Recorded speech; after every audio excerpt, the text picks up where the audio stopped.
Hello everyone, welcome to Rishabh Jelly blog. আশা করি আপনারা সবাই অনেক ভালো আছেন। তো আর একটা জামা ষষ্ঠী স্পেশাল ব্লগে আপনাদের অনেক স্বাগত। আশা করি আপনারা সবাই অনেক ভালো আছেন। তো দেখতেই পাচ্ছেন এখন মা পুজো দিয়ে উঠলো, আর বাইরে প্রচণ্ড রোদ্দুর। এখন বাজে 10:30।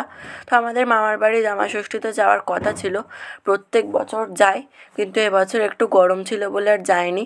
কিন্তু পিসিদের আসার কথা ছিল, যেহেতু পিসির কাজের ছুটি দেয়নি বলে আর আসতে পারেনি পিসিরা। তো ভাবলাম যে বাড়িতেই একটু ছোট করে জামা ষষ্ঠীটা সেলিব্রেট করা যাক। তো এখন আমি আলুটা একটু নেড়ে দিচ্ছি, দেখতেই পাচ্ছেন। সকালে ঘুগনি আর লুচি হওয়ার প্ল্যান ছিল, তো এখানে সম্পূর্ণ নিরামিষ ঘুগনি করা হয়েছিল।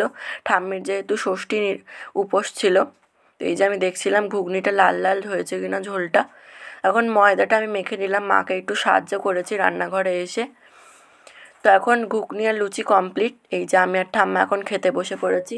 আর পাশে কাঁঠালও ছিল, আমাদের আগের যে বাগান পরিচর্যার যে মিনি ব্লগটা করেছিলাম ওই বাগানেরই কাঁঠাল।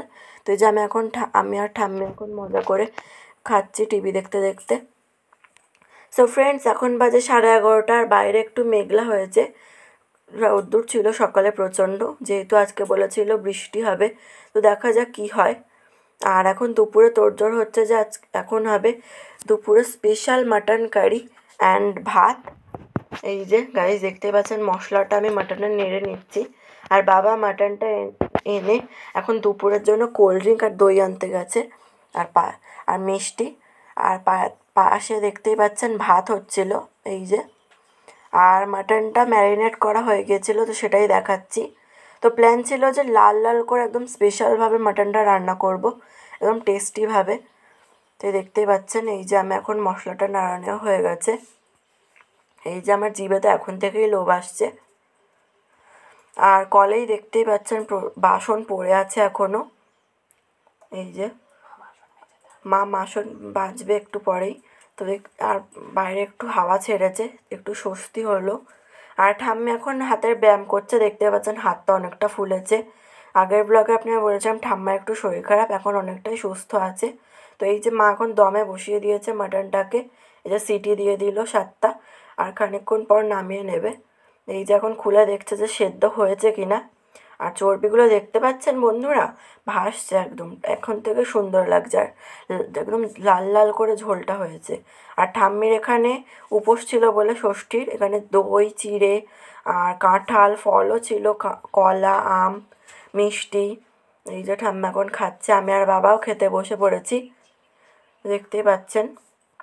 এই যে আমি এখন টেস্ট করে নিলাম আলু মাটন আর ভাত একসাথে মেখে খেতে যা লাগছিল না বন্ধুরা, হেব্বি লাগছিল। এই যে শসা লেবু চিপে নিলাম আমি।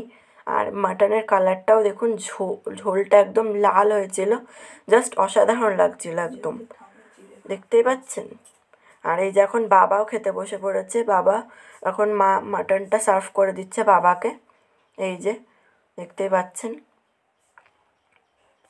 মা সার্ভ করে দিল বাবাকে, একদম লাল লাল ঝোল। তো মা খেতে বসে পড়েছে এখন। আর আমার আর ঠাম্মির খাওয়া হয়ে গিয়েছিল, তো বাবা আর মা এখন খাচ্ছে, দেখতেই পাচ্ছেন। এই যে সবারই না মোটামুটি সবারই ভালো লেগেছে স্পেশাল মাটন কারিটা। আর গরমে তেমন মানে কিছু করা হয়নি, হালকা পাতলা করে ঝোলটা করা হয়েছে। দুপুরে খাওয়ার পর আমরা এখন বাবা যে কোল্ড ড্রিঙ্ক এনেছিল লিমকা, ওটা খেয়ে হজম করে নিচ্ছি। এই যে সবাই মজা করে খাচ্ছি, আমিও খেয়ে নিলাম, দেখতেই পাচ্ছেন। ছোটো করে সেলিব্রেট করা ছিল। তো ব্লগটা পছন্দ আসলে লাইক এবং সাবস্ক্রাইব করবেন। পরের ব্লগে দেখা হচ্ছে।